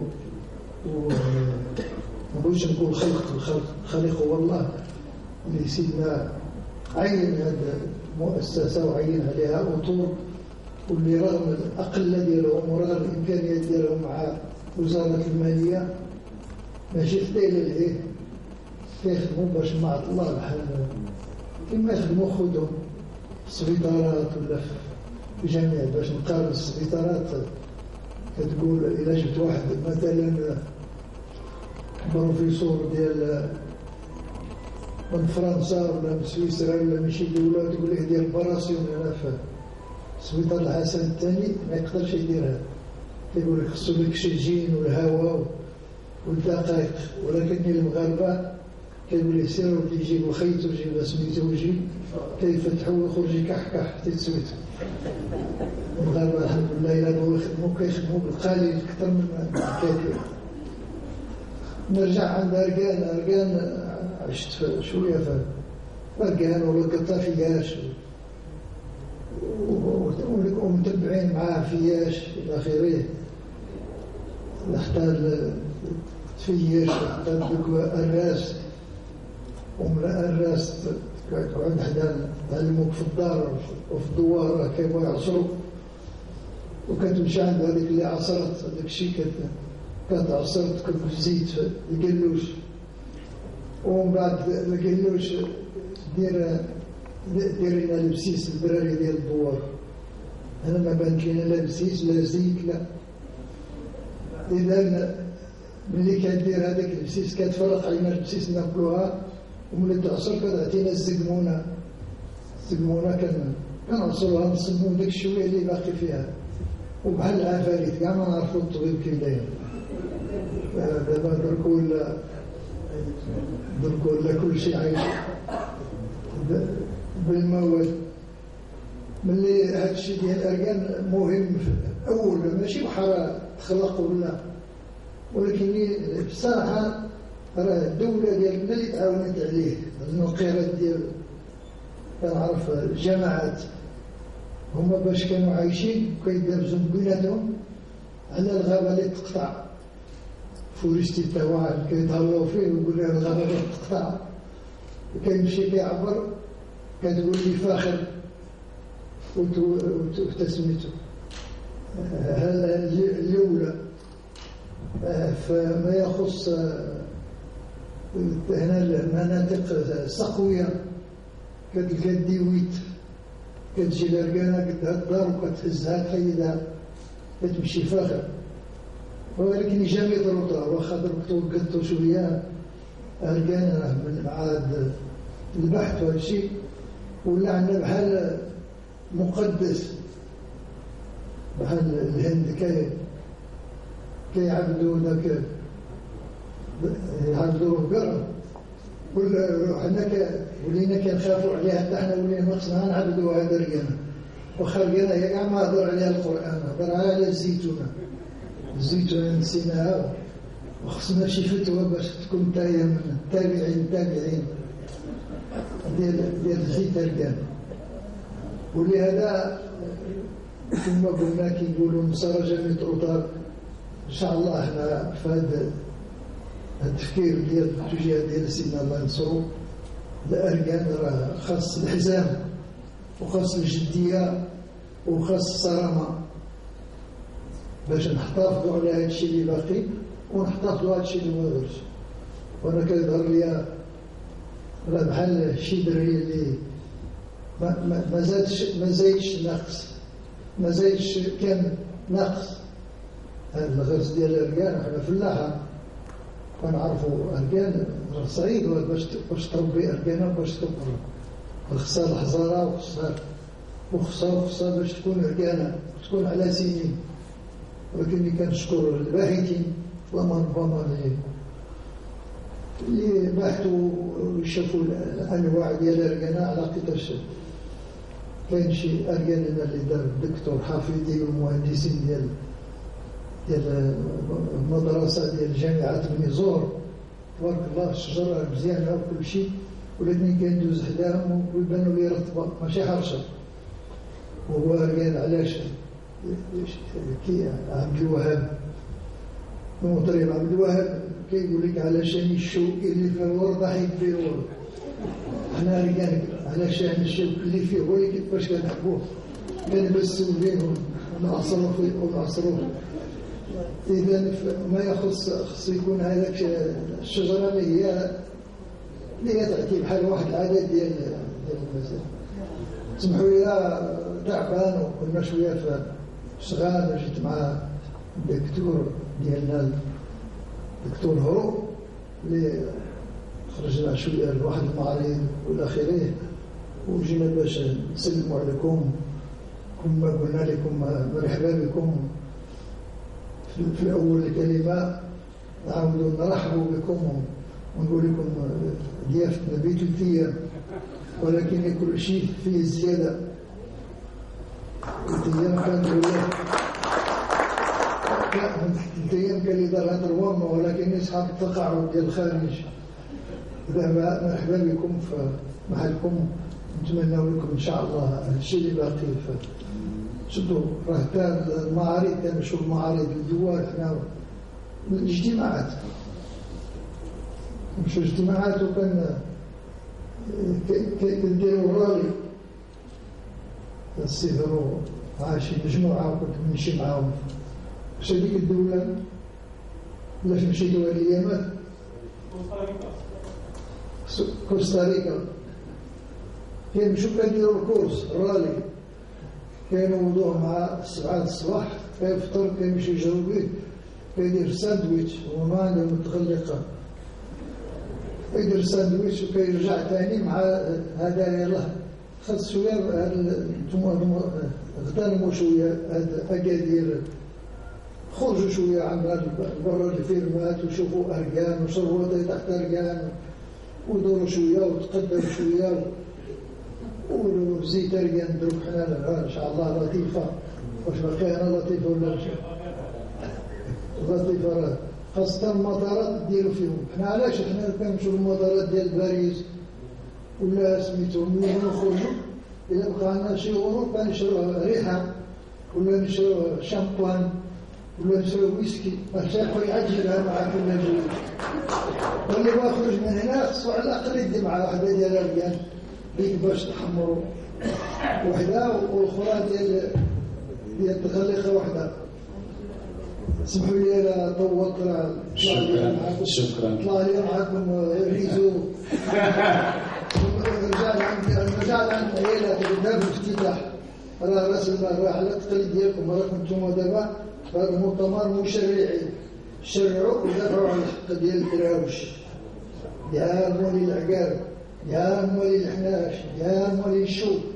راه حتى الشوك إلا ضربتك خاصك تمشي دير الإبرة ديال الكرش، كرشك وشحال. اسمح لي يا سي. شكرا سيد الرئيس. إلى طولت بزاف. شكرا. بغيت تخرجوا عنا، أنا ما ساكت، قال لي واخا دير 5. واحد النهار كان في البرنامج 77، واحد جا ديك الساعات كانت معارضة ويدار نقطة النظام، وهذاك الآخر عندنا هنا عنده مشكل ديال المطيشة، دار لي واحد نقطة النظام قال لي لا واخا ديرهم ب5 لا سكت إلا كملت. شكرا، السلام عليكم. شكرا السيد الرئيس على هذه المداخلة الجميلة، فيدوم الفلاحة السوسية وفيدوم الأركان. شكرا السيد الرئيس. إذن كي لا أطيل كثيرا وأترك الكلمة للقاعة، إذا كانت هنالك مساءلات أو تدخلات فلتفضلوا. خارج مجلس أكادير وحتى من خارج الوطن، في هذه اللقاءات التي عودتنا الوكالة على تنظيمها كل سنتين، وتعتبر بحق فضاءات للنقاش، التحاور والتفكير الجماعي بصوت مرتفع للدفع بهذه العجلة إلى الأمام، وهي أشياء جميلة في هذا المغرب المنفتح، المغرب المتحاور، واللي بيعطينا قيمة ربما بين البلدان الأخرى حاليا. بالنسبة للمداخلة الأولى، القضية ديال ليكونومي سيركولير، وكنتكلموا على الجانب ديال البيئة، ولكن يجب الانتباه دائما الى الجانب الاجتماعي، لانه فاش كنتكلموا على لو ديفلوبمون ديرابل كنتكلموا على التنميه المستدامه، فيها ثلاثه الاشطر ولا 3 بيلي، فيها الجانب الاقتصادي، الجانب الاجتماعي، الجانب البيئي. كنتكلموا على البيئه مزيان، كنتكلموا على الجانب الاقتصادي اللي هو حاضر بقوه في هذه الجلسه، ولكن يتم تغاضي نسبيا عن الجانب الاجتماعي. فاش كنتكلموا على الاستثمارات مزيان، ولكن كاينين ذوي الحقوق، هذوك الناس مثلا الاستثمارات حول الماء، عندما تحدث عن التلوث، عندما حاليا كوب 21 الدول الفقيره تطالب الدول الكبيره الملوثه بالتعويض بوليور بيور، ولكن هنا كذلك هذا المستنزف خصو يؤدي كذلك واحد القسط ماشي ديال الاشخاص، ولكن للتنميه، لانه اليوم مثلا كنشوف واحد المجموعه ديال الاشياء اللي كدوز في المنطقه ديال سوس، بعد 10 سنين 15 عام غنعيشوا مشاكل كثيره مرتبطه بالماء، مرتبطه بالتصحر، مرتبطه بالتلوث الباطني الى اخره. لحد الساعه مازال ما كنفكروش بهذاك التعويض لهذوك لي زوتوكتون، هذوك الساكنه المحليه، وبالتالي في ليكونومي سيركولير الا ما استحضرناش هذا البعد الثالث ما غاديش تكون عندنا الاستدامه. بالنسبه للسي العريس، بالنسبه للقضيه ديال الجانب الثاني المرتبط اثار واحد القضيه اساسيه جدا. كنتكلموا حاليا على اركان، على عنده ربما الشجره الوحيده في العالم اللي عندها جوج دي ريكونيسونس باليونسكو، 98 لا ار بي ا لا ريزيرف دو بيوسفير اركانري، وهذا العام القضيه ديال الباتريمون ايماتيريال. دونك جوج ديال الاعترافات لشجره ستعطيها قوه اخرى وحضور ايضا كشجره فريده على مستوى العالم، هذا لا يناقش. المشكل اللي كيكون حاليا، حنا كنتكلموا بزاف على الايكونوميك مزيان، كنتكلموا على الكوميرسيال، ولكن هذاك الجانب ديال هذه القوه ديال هذاك الجانب ديال التراث اللامادي راه في دور الانقراض. راه هنا ما شجعناش هذوك القيم. الحاج علي دابا كان كيتكلم على مراحل استخراج زيت الاركان، وهو كيتكلم في الديسكور ديالو من عمليه الجمع العصر الطحن، كلها مراحل فيها اهازيج، فيها طقوس، فيها غناء، فيها احتفالات شعبيه سنعيش انقراضها. وإلا عقلتوا مثلا كانت الوزاره ديال الثقافه في واحد الوقت بغات دير واحد الفرقه وطنيه ديال التراث باش تجمع كامل الفولكلور المغرب، وترفضات يعني كانت الحسن تانا رحمه كان فيزيونير، كيقول لك الا شجعنا غير هادو محاول حسين الله يرحمه اللي توفى غير البارح، ولا التراث الاخر سينقرض، وبالتالي عودت هذه الاشياء وتشجيعها هو الذي سيجعلها تستمر. فضروري ان ننتبه، لا بد نفكروا في اشكال كيف يتعايش هذا التراث القديم مع هذا الايكونوميك، لان جوج المعادلات صعاب. بغينا الكوميرسيال وهذا، ولكن ومنتم راه الباتريمون راه حاضر مسترجع، راه ماشي شجره بوحدو، ولكن التراث اللامادي البشري. عندي واحد 3 توصيات اذا سمحتوا. التوصيه الاولى وهو ضروره، وهي الفكره اللي شار لها السي العراس، هو تكريم. الا كانت كيكونوا هاد لي بري ديال لي جون شيرشور، تكريم ديال الناس اللي اشتغلوا على اركان منذ سنوات ونبهوا ليه الى هذا. وبالاخص مسيو هيار كان ربما الى باقي في الحياه الدوره الرابعه تكون واحد لوماج لاسماء من هذا النوع اللي لعبت دور كبير. كذلك يكون حاضر الجانب المرتبط بهذا الجانب الاجتماعي في الندوات. دابا الا خدينا الندوات اكثر من 150 كوميونيكاسيون، ولكن واحد يعني مداخلات قليله هي التي تلامس هذا الجانب او هذا الشق الاجتماعي، فضروري ايضا الانتباه اليه. وشكرا. Projet sur les plantes aromatiques et médicinales, un projet du programme des Nations Unies pour le développement, mis en œuvre par le Haut Commissariat aux eaux et forêts et à la lutte contre la désertification. Donc je voudrais intervenir sur 2 points. Le premier point, c'est le point soulevé par M. Haas Sakrini dans le projet PAMPAT. Nous avons constaté la même chose au niveau d'un certain nombre d'huiles essentielles, de plantes aromatiques et médicinales, notamment le romarin, le thym et votre espèce. Et nous avons, dans le cadre de ce projet, fait aussi une analyse de la chaîne de valeur. Nous avons même suivi nos produits au niveau international. Nous sommes allés dans une société internationale à Nuremberg qui achète un certain nombre de nos produits et qui les revend avec des prix multipliés par 10. Nous avons constaté que cette société, elle fait des traitements spécifiques, comme par exemple, elle élimine tout ce qui est bactéries, elle fait quand c'est par exemple de la matière des feuilles séchées, et par la suite, il y a des ventes spécifiques. Donc, vente pour par exemple la cosmétique, vente pour la pharmacie, vente pour l'agro-industrie, et ainsi de suite. Donc, l'augmentation de prix, en fait, elle se fait de la façon suivante. L'huile d'argan, par exemple, quand son prix est multiplié par 5 ou bien par 6 ou bien par 10, elle n'intervient que pour une fraction, donc par exemple une crème. D'accord ? Une crème peut par exemple contenir une partie de l'huile d'argan, une partie de l'huile d'olive, une partie d'autres composés. Donc la solution, disons, pour capter une partie de la valeur ajoutée, c'est de créer une ambiance favorable à l'installation de ces grandes sociétés qui sont des intermédiaires entre le produit en vrac et des utilisations spécifiques. Et ça, c'est très bien documenté chez nous. On peut d'ailleurs, je peux partager avec vous ces choses-là. Le deuxième point sur lequel je voudrais intervenir, c'est un des résultats très importants du projet que je coordonne, c'est en matière de lutte contre la pauvreté. Nous avons une composante de lutte contre la pauvreté et nous avons constaté que les intermédiaires s'accaparent une bonne partie de la valeur ajoutée au détriment des collecteurs de plantes aromatiques et médicinales qui sont ici les femmes qui collectent donc l'arganier. Et nous avons donc fait un effort en regroupant les collecteurs en coopératives dans un premier temps.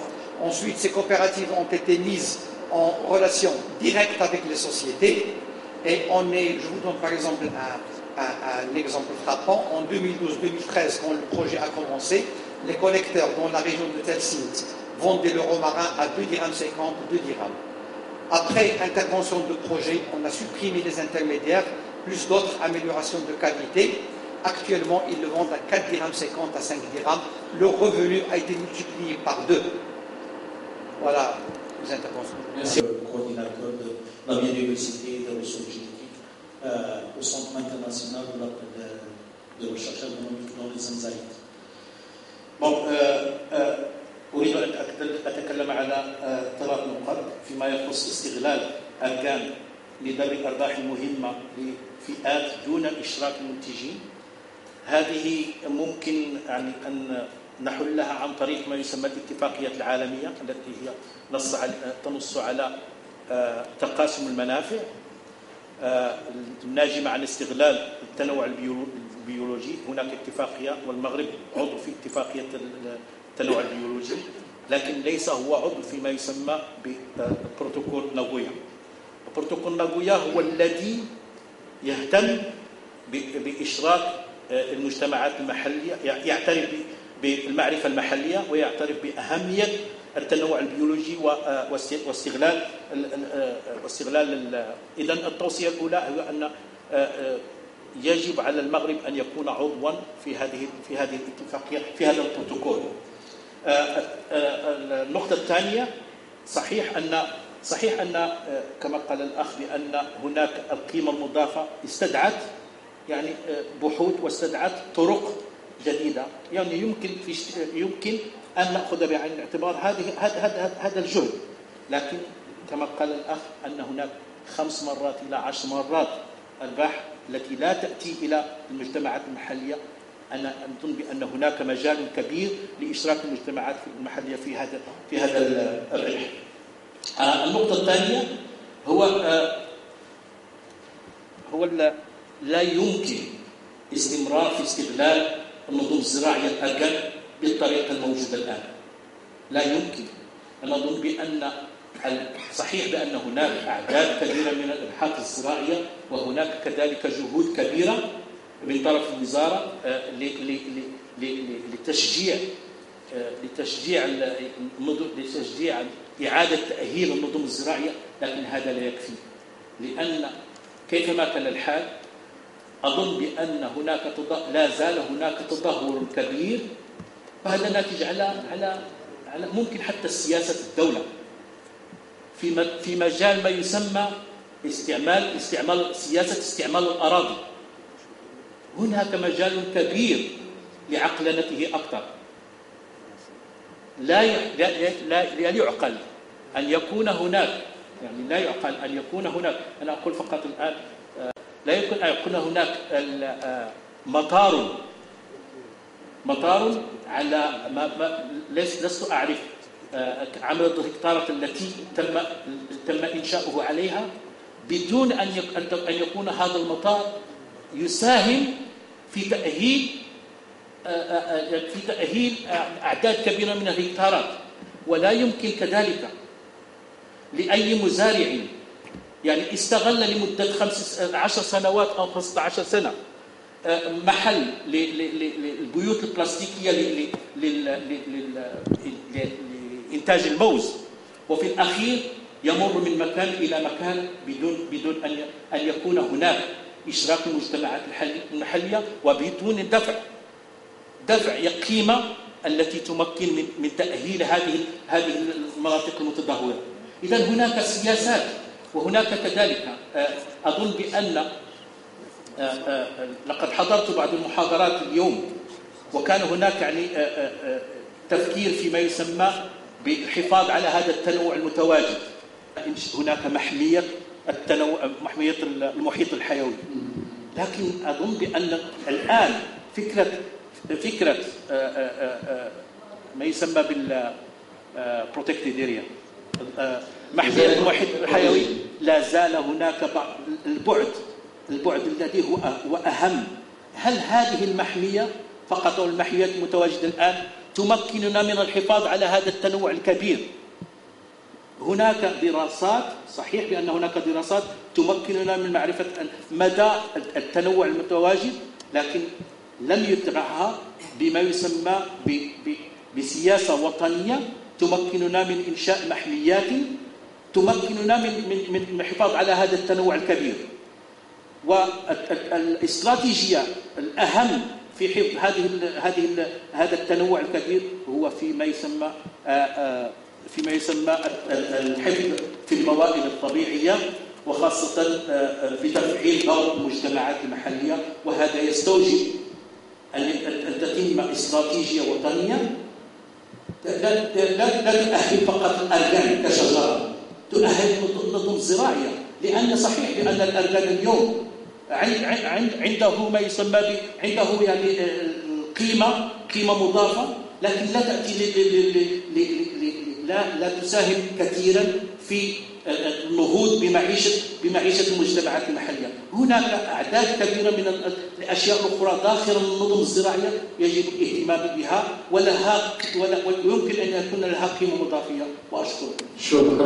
qui s'intéresse à divers aspects de l'agronomie tropicale et méditerranéenne, l'agronomie des régions chaudes. Pour ce qui est de ma spécialité, je suis technologue et chimiste. Je situe le niveau de mon intervention. Je ferai deux remarques. Une première remarque, si j'ai bien compris les interventions, y compris celles qui ont été effectuées en arabe, en fait, il me semble que l'on a insisté, on a loué toutes les qualités de l'huile d'argan, et je voudrais un petit peu modérer finalement cette foi dans l'huile d'argan, parce que, au fond, par rapport à l'expérience que j'ai maintenant depuis 35 ans de ce centre de recherche, le monde entier est gorgé de belles histoires, de produits utilisés depuis des temps immémoriaux, qui ont certainement des qualités eux aussi, et les responsables du marketing dans les grandes sociétés connaissent aussi ce genre de choses. Pour dire les choses autrement, l'huile d'argan, les débouchés de l'huile d'argan sont dans le domaine de la cosmétique, me semble-t-il, et le domaine des nutraceutiques ou des aliments santé. C'est-à-dire que, en fait, ce sont deux marchés qui sont bien très spéciaux. Le domaine de la cosmétique, c'est un domaine où l'effet de mode est très important, et lorsque l'image de marque de l'huile d'argan ou de tel autre produit, il existe des dizaines et des dizaines de gammes de produits cosmétiques basés sur des produits différents. Lorsque l'image de marque d'un produit, eh bien, c'est, démocratisé, ou s'il y a trop de concurrence dans ce domaine-là, les grands qui s'occupent du sourcing, les grandes sociétés, ont déjà sous le coude les produits donc les produits naturels qui vont remplacer cette filière en question. Et ça existe probablement aussi pour les contacts que je peux avoir avec des grands de la cosmétique, ça existe aussi pour l'huile d'argan. Il faudrait, juste modérer en fait, en quelque sorte, nos louanges vis-à-vis de l'huile d'argan, parce que la question c'est est-ce que le marché actuel va se maintenir, la demande et les prix finalement. Donc je pose la question, mais je n'ai pas la réponse, c'est tout. Je voudrais aussi faire tirer le débat un petit peu du côté international, parce qu'il me semble qu'au gré des interventions, on l'a un petit peu perdu. Et la spécificité du domaine de l'arganier, en fait que c'est un cas très intéressant, et elle se place sous différents angles. D'une part, donc, nous sommes au début de l'initiation, à l'initiation de la domestication d'une espèce. Jusqu'à maintenant, on peut considérer que c'est ce que l'on appelle par ailleurs de l'extractivisme, c'est-à-dire que l'on va chercher dans la forêt des produits que l'on n'utilise pas uniquement pour la consommation familiale, mais que l'on vend sur le marché. Ça s'appelle de l'extractivisme, ces choses-là. Ça existe ailleurs, notamment en Amazonie ou ailleurs. Très bien. Et donc ça, c'est un cas très intéressant, finalement, d'être le témoin, dans notre siècle, de ce saut dans l'inconnu. Bien. Un autre aspect de la spécificité est lié à la complexité du système. Complexité qui a été longuement exposée, y compris au cours de cette table ronde. Donc l'écosystème, je ne reviendrai pas là-dessus, et c'est effectivement complexe. Et également le système économique et social. Là aussi, ça a été abondamment commenté. Et donc ça fait une spécificité qui est tout à fait importante et qui apporte à la complexité. Également, on est dans un contexte de changement climatique, ça c'est le siècle qui le veut en quelque sorte, mais cette décennie encore plus, et la zone de l'Arganeraie est une zone tampon, ou en tout cas frontière, avec la zone désertique. Et donc dans cette mouvance, donc, de cette évolution du changement climatique, ça apporte une spécificité supplémentaire. On dit toute cette spécificité et complexité font du cas de l'Arganeraie, de l'Arganier, un cas tout à fait unique et intéressant. Et pour essayer d'avancer, donc de mieux connaître finalement tel ou tel aspect, eh bien, il faut certainement couvrir un très grand nombre de disciplines scientifiques, mais pas uniquement dans le domaine de la législation et des réglementations. Et donc, si on veut faire le lien avec le thème principal de cette table ronde, finalement, on voit là l'intérêt qu'il y aurait à aller chercher des compétences à l'extérieur du domaine national. Je collabore moi-même depuis des décennies, j'ai des collègues marocains dans bon nombre d'universités. Il y a au Maroc un grand gisement de compétences, c'est pas du tout ce que je veux dire. Mais par contre, c'est la complexité du système veut que certainement on fasse appel au maximum de disciplines qui sont nécessaires pour étudier tel ou tel aspect. Et donc ceci fait le lien avec le caractère international de notre discussion. Et alors, dans ce cas, donc, il faudrait également, semble-t-il, essayer de bénéficier de l'expérience internationale. Les cas que j'ai donnés, c'est-à-dire la domestication, ces zones tampons près des déserts ou autres, d'autres pays et d'autres communautés sont aux prises avec les mêmes problèmes. Ce serait intéressant de partager l'expérience, finalement. Et notamment, je peux parler du Brésil, où quand même j'ai travaillé pas mal. L'Amazonie, c'est une arganeraie, si on peut dire, mais à l'échelle d'un continent, et qui couvre plusieurs pays d'ailleurs. Et là, on trouve des problématiques qui sont similaires, de volonté de valorisation des ressources locales, mais également de forces contraires en tout genre, y compris de problèmes d'intégration de la chaîne de valeur. Et pour terminer, finalement, certainement qu'au niveau national et au niveau international, l'ensemble des experts qui seraient appelés à travailler sur ce système extrêmement complexe, peut-être trouveraient un intérêt à y travailler parce que ça peut constituer un modèle, dans sa complexité, un modèle plus intéressant encore que ceux auxquels ont été confrontées différentes communautés de la recherche scientifique ou de la réglementation. Voilà, je voulais faire cette remarque donc, pour essayer de tirer un petit peu le débat du côté de l'aspect international. Merci beaucoup, M. Daniel, pour cette défense. Alors, ce matin, nous avons eu 2 sessions sur les études concernant la valeur ajoutée de l'huile d'argan sur la santé. Alors, c'est un volet qui est un peu à part par rapport aux études sur l'arbre, sur l'huile, sur la qualité de l'huile, mais là, je pense que les organisateurs ont très très bien fait de nous intégrer pour parler de la valeur santé, puisque je vais ouvrir une parenthèse par rapport à l'industrie pharmaceutique des produits qui visent 2 grands problèmes dans la santé humaine. Les problèmes cardiovasculaires, vous savez, la mortalité cardiovasculaire est très forte dans le monde. Et puis, le problème des troubles de la mémoire et la maladie d'Alzheimer. Alors, pourquoi je cite ces 2 types de pathologies?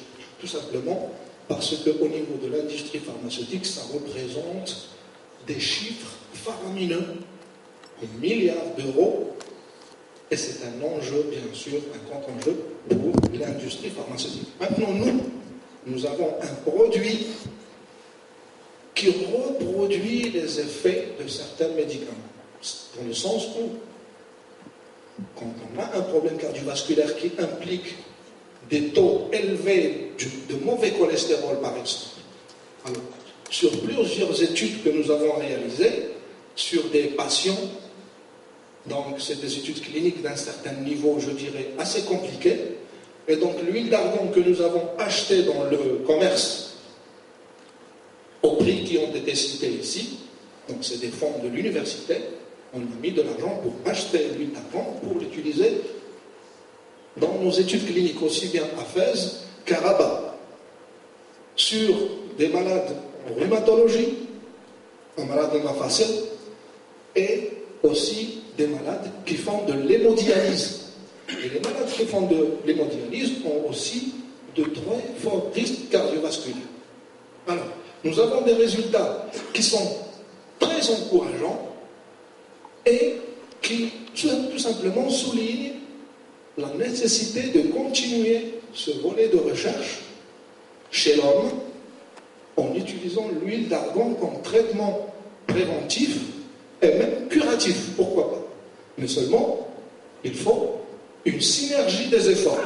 Et là, la deuxième édition du congrès de l'huile d'argan, plutôt de l'arganier, pour mes collègues qui sont dans le même domaine que moi, j'avais proposé la création du GRETA, le groupe de recherche sur les effets thérapeutiques de l'huile d'argan. Aujourd'hui, c'est une chose faite au moins à l'échelle de Fès, à la faculté de médecine, puisque j'ai réussi en quelque sorte à séduire nos collègues de différentes spécialités, la néphrologie, la rhumatologie, l'ophtalmologie et la neurologie. Donc nous avons des gens qui sont impliqués et qui veulent travailler. Et je dirais même, comme dans les autres domaines de l'arganier, nous avons besoin de synergiser les efforts pour trouver quelque chose. Donc, le point que je voudrais souligner par rapport aux responsables du projet de valorisation de l'huile d'argan, c'est d'appuyer ce groupe du GRETA, le groupe de recherche sur les effets thérapeutiques de l'huile d'argan, pour qu'on puisse produire des résultats avant que ça soit fait par d'autres à l'étranger. Je vous remercie. Merci beaucoup, docteur. Donc, votre question. Toutes ces bonnes idées très innovatrices de monsieur. Bien, je m'appelle Chegli, je tiens un bureau d'études, je suis consultant chez Fenech, j'assume la responsabilité d'administrateur. Voilà. Mon intervention, il va se limiter à attirer l'attention sur 2 points. Le premier point, voilà. Et force est de constater que tous les intervenants excellent dans les idées qu'ils apportent, chacun selon ses expertises, son expertise ou selon le domaine où il travaille. Et ce qu'il avance, ce qu'il évoque, cette personne, ce qu'il avance, c'est quelque chose qui peut contribuer à la réussite de développement de ce que l'on est en train d'entreprendre. Ça, c'est le premier constat. Le deuxième constat, c'est qu'on est obligé de réaliser que c'est très complexe. C'est très, très complexe. Pourquoi? Parce que c'est multidisciplinaire. Ce n'est pas uniquement la banque génétique, ce n'est pas seulement l'aspect culturel, social, écosystème, répartition de la valeur ajoutée, tout ça qui va résoudre le problème. Ce n'est pas une affaire de budget, ce n'est pas une affaire d'hommes, de femmes, ce n'est pas une affaire de ceci ou de cela. C'est une affaire d'analyse holistique, globale. Donc, j'interpelle tous les intervenants et surtout les responsables à faire une refonte, à faire une analyse globale qui va prendre en considération tous ces paramètres qui seraient en adéquation avec le développement de ce qu'on veut faire. Il faut absolument donner autant le temps pour poser tous les paramètres et essayer de les mettre en adéquation. Il faut faire un calcul matriciel. Il faut faire, je sais pas, il faut travailler en 3D. Je profite qu'il y ait des gens qui travaillent en architecture. Il faut trouver un modèle mathématique qui prend tous les paramètres qui peuvent influencer chacun à un degré donné pour finalement arriver à quelque chose. L'intervention de M. Sorghini tout à l'heure, il a parlé de la valeur d'échelle. Et il a parlé de quelque chose qui soit circulaire. Tout ça c'est beau. Et c'est vrai. Et il y a des éléments, il y a des indicateurs. Le fait de parler de 210 dirhams le litre qui va, disons, arriver à une certaine valeur, ça veut dire que cours de route, il a été transformé, on a essayé de valoriser, parce que la valorisation, ça coûte, mais toujours est-il que, finalement, quand même, la différence est énorme. Et quels que soient les ingrédients qu'on y a ajoutés, disons que c'est quand même, le creux est très important. En résumé, je dirais 2 mots, il faudrait repenser, il faudrait paramétrer, il faut travailler en matriciel, en 4D, je ne sais pas moi, mais il faudrait faire une analyse holistique et massive. Merci beaucoup, chérie. La complexité est évidente et nous sommes là pour y penser. Donc, et avec vous, et par vous, on parviendra, Inch'Allah, à trouver le bout du tunnel ensemble.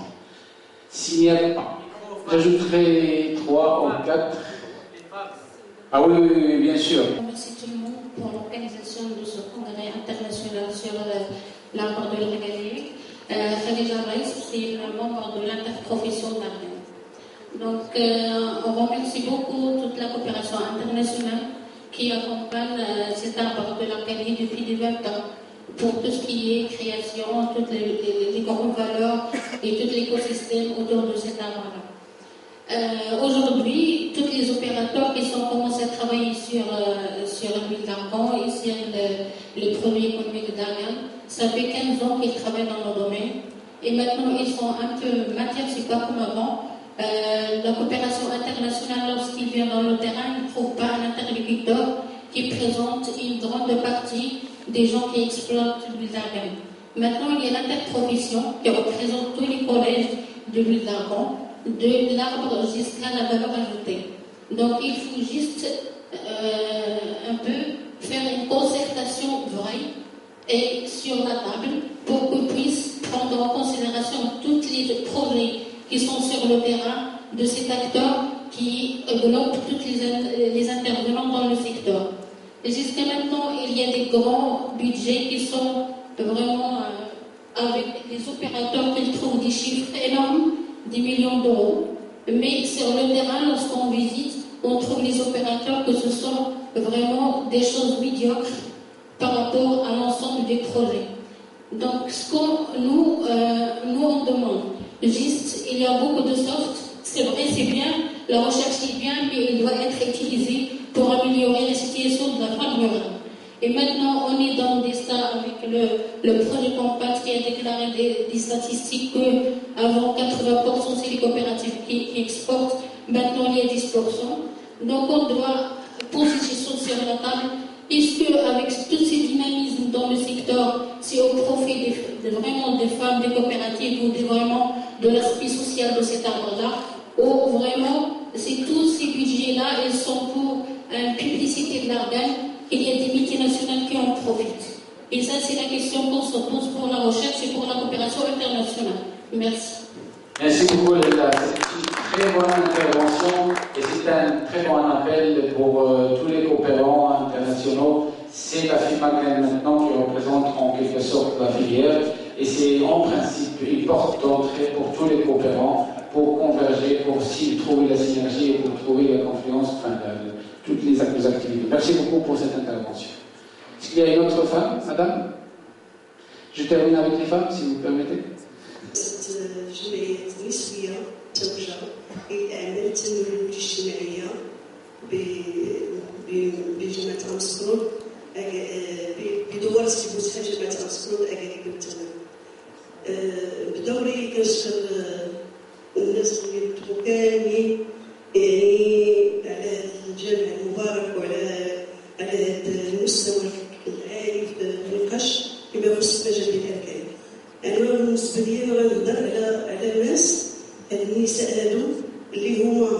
كاينين اللي هما في الجمعيات، كاينين اللي ما كاينين كاع، هما تينتجوا هذه الماده، وهاد الناس تينتجوها هما ما عارفينش شنو البحث العلمي، شنو الدور ديالها، واخا نقولوهم ما كاين تيعرفوش فيا.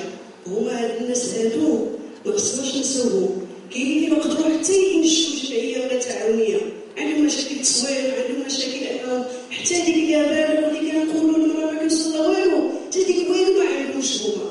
يعني كنشوفهم، انا تنشوفهم بعيني. وكاينين اللي ما قدروا حتى يدخلوا في التعامل لان كيتعطلوا لهم الفلوس، وإلا تعطلوا الفلوس ما خصهمش يتقداو، لا علاقه هما دابا تلقاهم تيمشيو للحاله وتيبيعوا. مازال تيدوبوا الماده الاوليه وينقيوها ولا كيديوها هكاك، وهذا كيستغلهم لان مجموعه ديال الناس باش كتوصل هي وتسمع منها المواد. وهذه انا كنشوف ان خصنا نفكروا بهم من حد وندعموا يعني، ويكونوا حلول يعني ديك الحلول اللي هي ممكن تكون وتتفعل، ماشي تبقى كلام مرأة قروية ولكن ملي كنمشيو عندها كنلقاوها انها يعني تتحلم ديما عندها الحلول. قالت شجره مباركه يعني ما فيها حتى حاجه تحتاج كامله مباركه بكل شيء من اقدر السلام عليكم يعني تتقبل العين حتى حاجه ما كتزاد،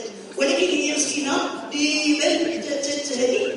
الا بعض الناس ما نقولوش هكا مثلا، ولكن كلين اذا قارنا النساء، انا راني وانا الان 23 سنه، ديك الكلمه تنعرفوا هما باقيين.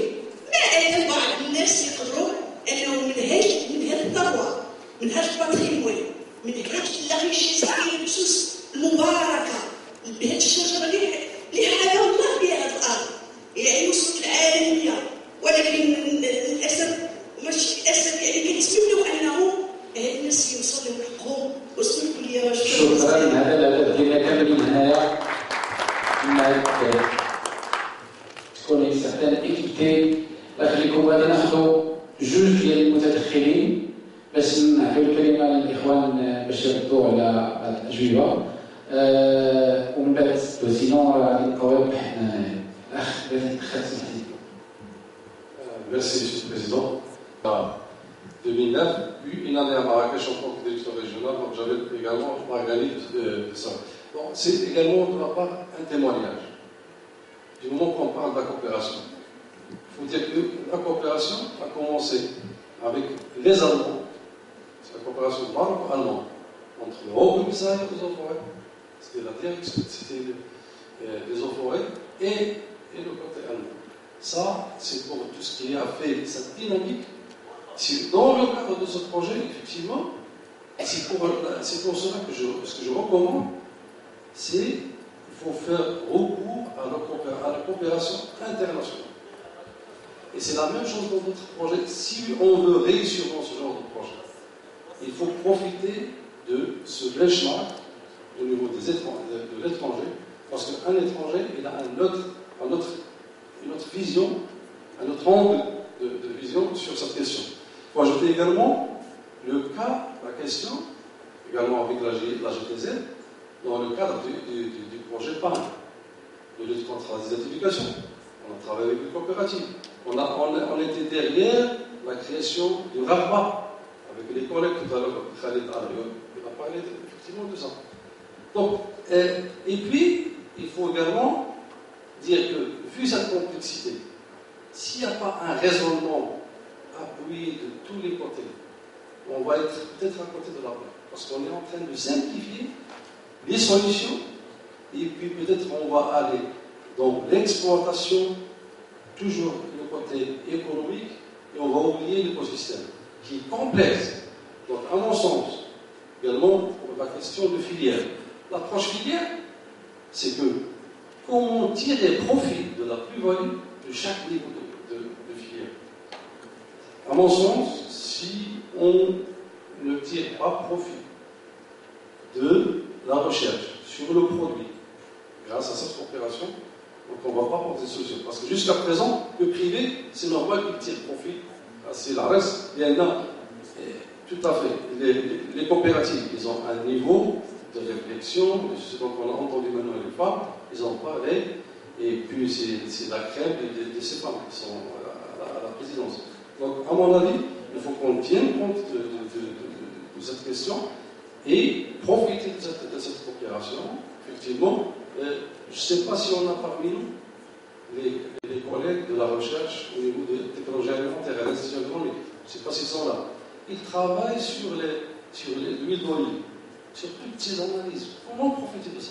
Donc, il faut taper aux bonnes portes pour qu'on puisse. Tout à l'heure également, on a entendu Hajj Ali, qu'on a accompagné, mais j'étais au Lieutenant pendant 9 ans. Donc, on a coopéré, effectivement, maintenant, ça change. Le discours de Hajj Ali a totalement changé. Avant, vous disiez, on n'a rien à foutre avec l'organique. On va faire l'agriculture. Effectivement, le Maroc, l'agriculture, d'ailleurs, moi j'ai fait des enquêtes auprès des usagers là-bas, qui faisaient de la mise en culture. Ils ont dit que pendant les années 60, où il y a la modernisation de l'agriculture, ils avaient des périmètres qui étaient défrichés. Il y avait même des échanges qui ont été entre les eaux-forêts et des coopératives. On a défriché pratiquement dans la plaine, et on a des sites montagnes pour les eaux-forêts. Donc pour les gens, les usagers, ils étaient étonnés. Comment on pouvait défricher les arbres irrigués? Et puis, donc, c'était ça qui il y a des périmètres irrigués. Donc, heureusement, maintenant, je pense qu'on a le temps pour qu'on puisse construire de véritables projets, avec tous ces projets d'économie circulaire, de campagne et tout ça, mais seulement dans un cadre d'une approche écosystémique. Et je m'excuse si je fais la parole à vos collègues. Merci. Non, il ne faut pas oublier d'éliminer tout ce que vous avez dit. D'accord. Alors, pas plus. Et après, c'est monsieur-là. Après l'intervention, monsieur de monsieur.